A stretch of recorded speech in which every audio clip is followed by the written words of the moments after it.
Gearing up is easily the most addicting part of ARPGs, and Diablo practically wrote the book nearly 3 decades ago with the first game in the entry. It's no different here in Diablo IV, and you're probably trying to gear up your first character to start pushing Torment or higher difficulty Nightmare dungeons. In this video today, I want to break down the fastest way to get your character geared up in Diablo IV. What we'll do is first talk about the quote-unquote best way to farm for gear. After that, I'm going to break down how item level works, different aspect tiers, gems, gear affixes, upgrades, obols, all of it to help you understand how to properly gear your character up. If this is your first time on my channel, the way I do things here is by front loading the information in the video so you can decide if it's the right one for you. So with that being said, the best way to gear up is twofold. You'll want to do Helltides and focus on mystery chests. You can get 4 chests per Helltide if you're diligent about using or getting your cinders. Second, gathering legions. This is the fastest way to get experience, but this is crucial to getting better gear because you need to maximize your difficulty and item levels for unique and ancestral drops. Outside of that, use topazes in your armor, skulls in your jewelry, use obols on gloves for offensive aspects to be ripped off, and make sure you upgrade your gear since it's so goddamn cheap. That's it. That's really the too long didn't watch of this video. Now, I'm going to greatly expand on these things, but there's a lot more to it. So if that's all you wanted to know, please feel free to shut the video down. I want to get you back into Sanctuary and having a good goddamn time. If you are heading out, please don't forget to like, comment, and/or subscribe. Each one of those things does truly help me out in a very huge way. Also, I have a massive playlist filled with all my guides and how-tos for Diablo IV, linked in the description as well as at the end of the video if you need help with other subjects. You can quickly navigate to any part of this video that interests you the most using the chapters in both the timeline and the description. Lastly, please don't forget to follow me on Twitch where I will be streaming Diablo IV and all of its many drops. Let's get started here on the fastest way to gear up in Diablo IV. So loading into the game, let's talk about the best way to farm. And truly that comes down to 2 things. Really, it truly does. Before we get started on that, the one thing I do want to say is a lot of people I think are looking for some sort of shortcut when it comes to grinding and getting the gear and all that action in Diablo 4, right? We're so used to playing Diablo 2 where, okay, I'm going to go rush Andariel a whole bunch of times in Hell to get Arachnid Mesh, whatever it is. It's not really like that in D4. D4 is actually a lot easier to get gear compared to the previous games. What you're going to have to, I can't say tickle bitties. What you're really going to have to do here is, unfortunately, there's none up in the middle of this conversation, but you're going to need to focus on your Helltides. Just do your Helltides, because there's 2 things you're going to get from this. One, you go and you do the mystery chest, and the mystery chest, I don't think I have any on me. Yeah, I just did a whole run of it a little bit ago. You get tons of items in your mystery chests, and you can do 4 of them per run. So I'm going to link you to helltides.com. That's going to show you the locations of the mystery chests. You go there, and you pretty much hunt and get 175 cinders around each mystery chest. Now, you should try to do this on the highest difficulty you can achieve, which kind of brings me to my next point about this. You want to be through Nightmare as fast as possible. You can jump into Nightmare as early as level 60, realistically, and it's very hard. I'm sorry, into Torment, very hard, but you want to get into Torment, because once you get into Torment, you're going to get ancestral drops, and those are going to start to become the best thing for you, because you've got your ancestral items here, which have a very high item power. Then you have got your sacreds, which have a higher item power than just your standard edition. I don't even think I have a standard here, just standard edition legendary, right? So the sacred plus then the ancestrals really push you up to a whole nother level, and you do need to get to those.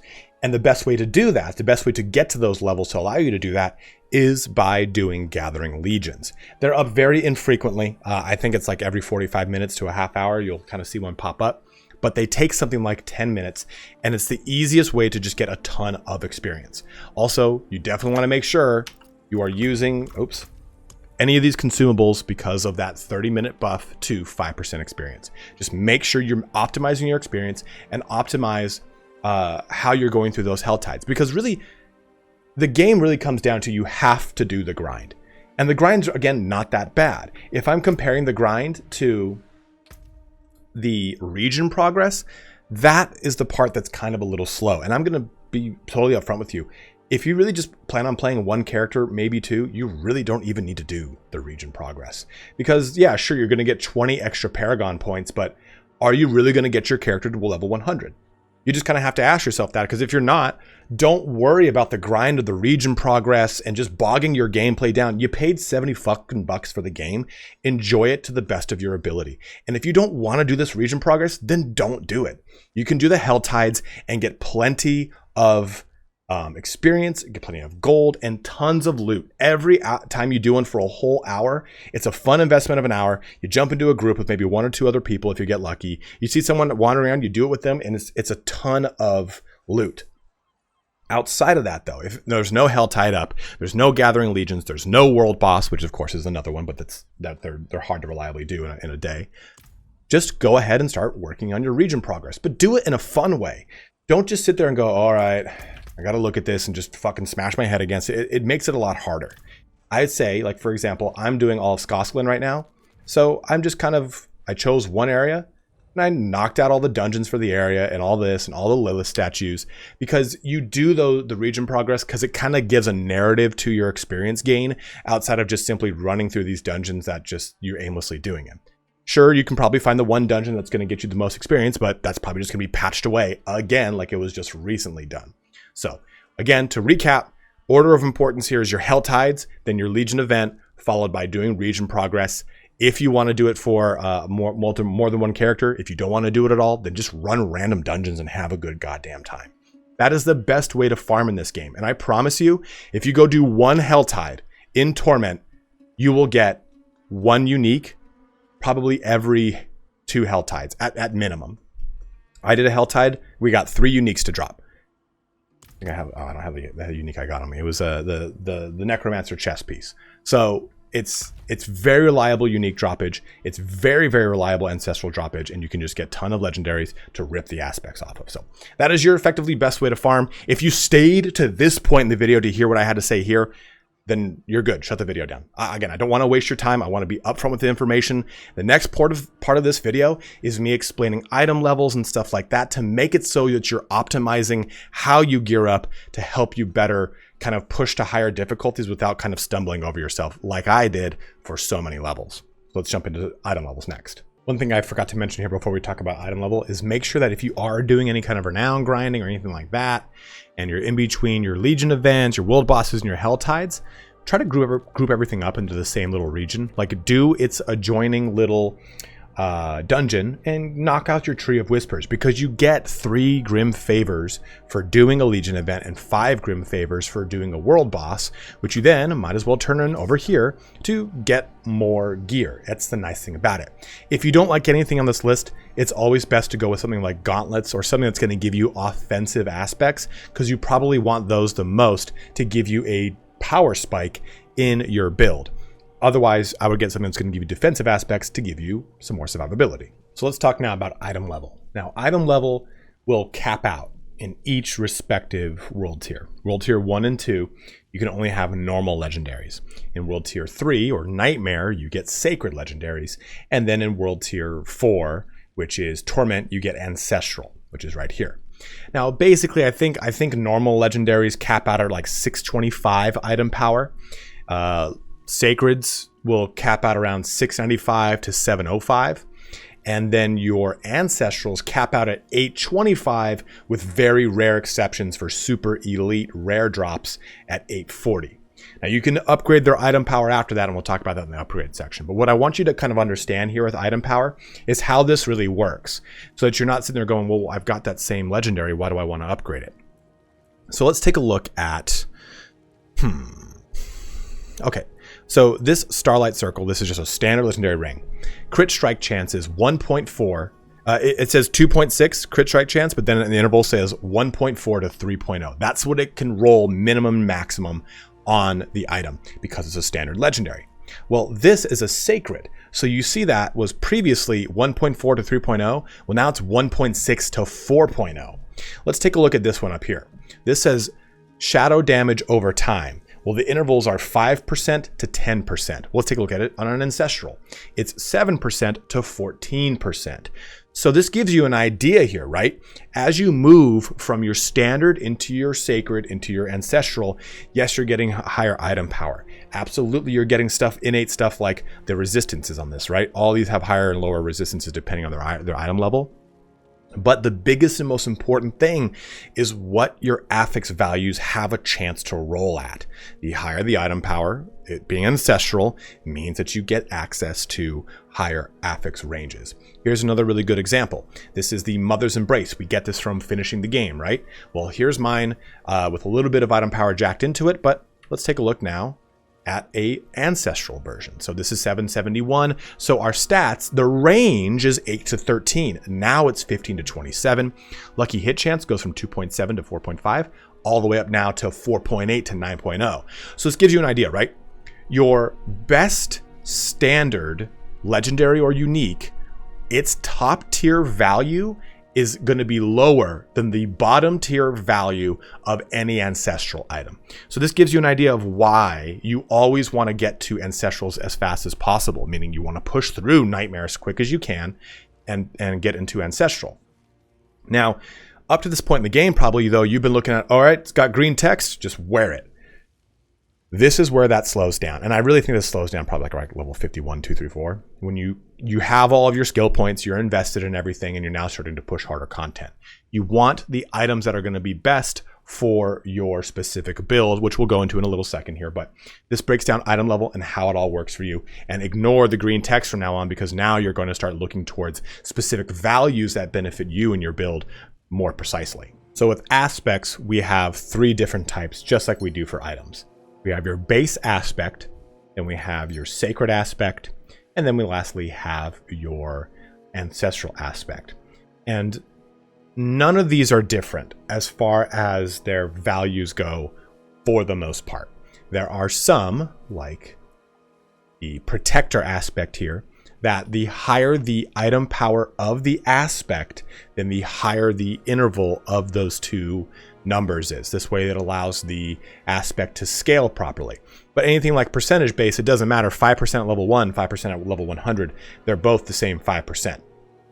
So anything like that, or cooldown related or resource generation, usually those are static numbers. But stuff that says something like, I think my other one's over here. Yeah, like something like this. This will have different numbers depending upon the aspect's item power.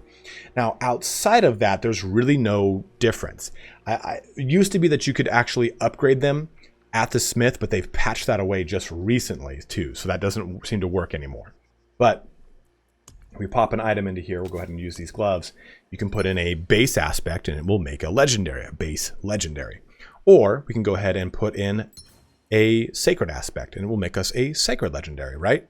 So what's interesting here is the cost for doing a base aspect is more than doing a sacred all the way around. It's cheaper material cost and it's cheaper monetary even too than doing an ancestral. So I think that that is a bug. I wanted to just kind of talk about that really quick because it might change in the future. But the big thing you need to know with putting any, especially ancestral aspect on an item, is make sure you look at the requires level. Requires level 61. This requires level 64. No big deal, no change. Well, let's say though I had this aspect, requires level 44. Let's assume these gloves were required level 10. Well, if I put this aspect on those gloves, then it makes it so their required level is 44. The highest required level of an item between its aspect and the item during imprinting is what the new required level is. So if you're trying to, say, gear out an alt and you want to say, oh, I want to put all these really cool aspects on that I've got on my main character. Well, unfortunately, that's probably not going to work. So this is where the other aspects come in. So these are all called drop aspects. We have ripped them off of legendaries that have dropped, and we've gone ahead and use them in our inventory to imprint upon items. Now you have your Codex of Power. You press Y, go to Codex of Power, and here are all of your aspects. So your defensive aspects are only allowed on these items. Your offensive aspects are only allowed on these items, and this is why I say gloves are important, because gloves will give you both offensive and utility aspects, and both of those are usually in high demand for your build. Lastly, you have resource that is on, well, second to last, you have resource that is on your rings, and mobility that is on both your gloves, or I'm sorry, your boots and your amulets. So with any of these that you're trying to find, you would go ahead and left click this, pins it to your map. We press M, we got a blood trail. Oh, it's all the way up here. You'd go ahead and do this dungeon to get that Codex aspect to then put onto your gear if you're making an alt and you want to gear them up, or if you want to try an aspect and see how it fits into your build. It will always roll with the minimum value of a range of values. So aspect of might is 2 to 5 seconds, but if you're using this version of it, it's only ever 2 seconds. That's a real quick crash course on aspects, and I think most of us know it, but you probably were wondering what's the difference between all the different versions. Apparently right now there's not much when it comes to the actual imprinting of it. In fact, it seems that these are way more expensive than they should be, but there you go. Another big conversation here is about your gear stats and affixes. Which ones do you choose? How do you gear yourself at? Now this is again going to come down to your build. I think most, if not all, characters should be focusing on crit strike damage and vulnerable damage. As soon as you crest a certain point, when you get into Torment, you need to be stacking vulnerable damage. It's the only way to really reliably kill things in a good amount of time without getting completely dumpstered. And you're going to want to stack that damage as much as you can through all of your gear. I don't even think I have much on my gear just yet. But the big thing here it is, 34% vuln damage. What you want to do outside of that is, of course, crit damage. Those are your two big, most weighted stats with every single class, because you're going to start hitting a wall 65, 70 once you push into Nightmare Dungeons and big tiers. Outside of that, you want to start pushing into damage reduction too. Get damage reduction to close enemies if you're particularly playing a melee-based class, or damage reduction to just flat DR. That is really going to help you out as much as you can. A resource or cooldown reduction is also very crucial. And then you want to also focus on your specific damage type. Again, for me, it's overpower. So this ring over here, the biggest reason I'm using it is because it gives me percentage overpower damage. That's pretty huge for me. This chest piece, sure, it gives me ultimate skill damage, but it gives me damage reduction from close enemies. That's what I want. The other stats on it are kind of a little wasted, but choosing the green items is not always the way to go. Take a look at this photograph over here. Take a look at this Blood Artisan's Curious.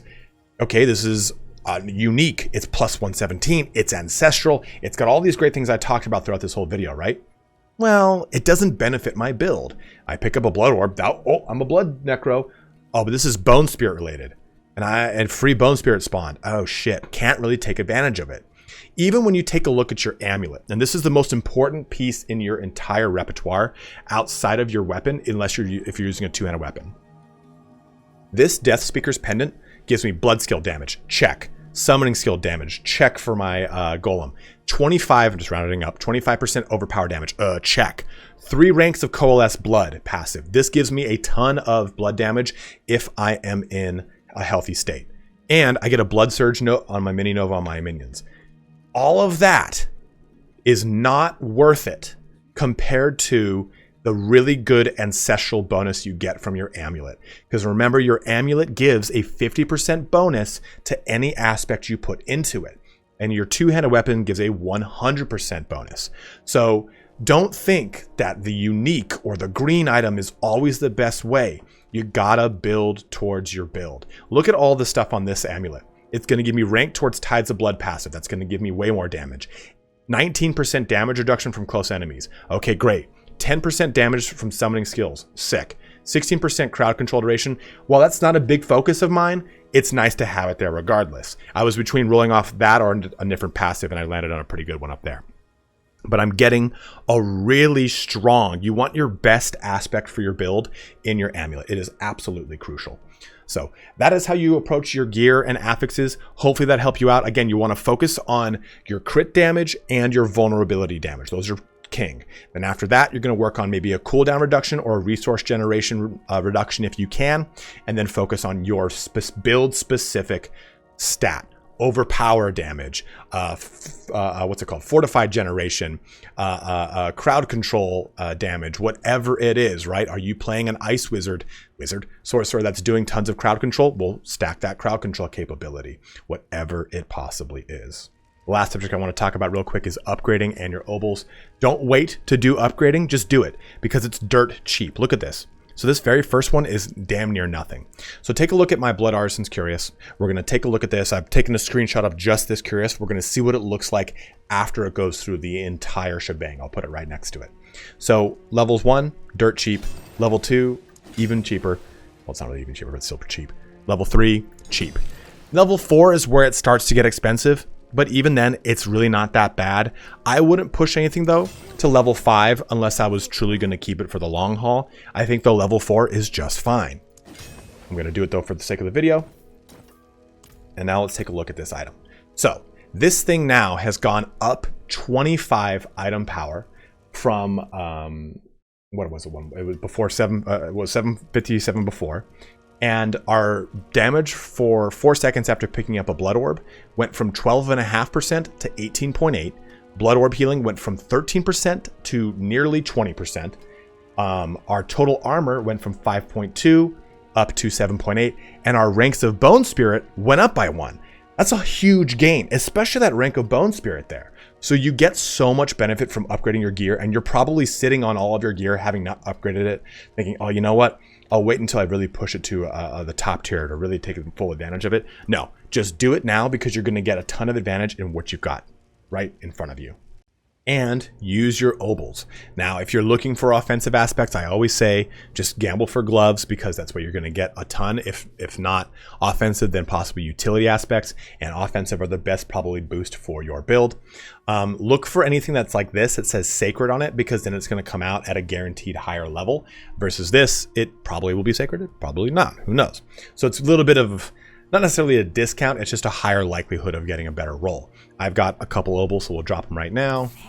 There. All right, we didn't get anything cool out of it, but still, it's probably the best investment here to get a very specific aspect out of it. If you need ring aspects, you can do that over here. It is 60, and weapons are pretty expensive, 75 for two-handed or 50 for one-handed. That's why I think gloves are the best way to go. You get good offensive, and it's the best investment, because if you're doing your Helltides, you're going to get tons and tons of Obols. Now, the absolute last thing we're going to talk about very quickly is do your Nightmare Dungeons. Push those Nightmare Dungeons as much as you can because you want to get your glyphs to level 15 to increase their range, to increase their power. That's a quick little hot tip right there. Make sure you're doing it because if you do those big three things, Helltides, glyphs, and Legion events, then you will maximize your effectiveness at getting the best gear in the game. And at that, it brings our video here to a close. So hopefully this gives you a good idea of how to approach getting the best gear in Diablo 4. I know this video is a little bit longer than I had wanted it to be. And I know that there's no like quick shortcut in this video of like, yeah, just do this dungeon a bunch of times like we've done in Diablo 2 or 3 in the past. But I truly think that if you hit some of these details on the head, you know, you do those Helltides, you do those Legions, you do those Nightmare Dungeons, you're going to find that you are going to gear up a lot faster than you think. You just kind of have to sit down and do it. But it really, truly doesn't take very long. Like I've said before, I did one Helltide event just recently and got 3 uniques and it was jackpot, felt great. So if you have any questions or you're struggling with anything, by all means, go ahead and let me know in the comment section below. If you're struggling to find groups for doing activities, anything like that, you can go ahead and join my Discord in the description. We have a whole little portion of the Discord dedicated to Diablo 4 and people looking for groups and stuff like that. Jump in. People are always doing Helltides together and world bosses. I'd say join my clan, but it capped out at 150, unfortunately. So hopefully you can get into the Discord and have some fun with the bros. But as always, guys, thank you so much for watching here today. Have a good one and take care. Oh, and for those waiting for that Blood Necro build, it's coming. It's coming. It is coming and it's hot.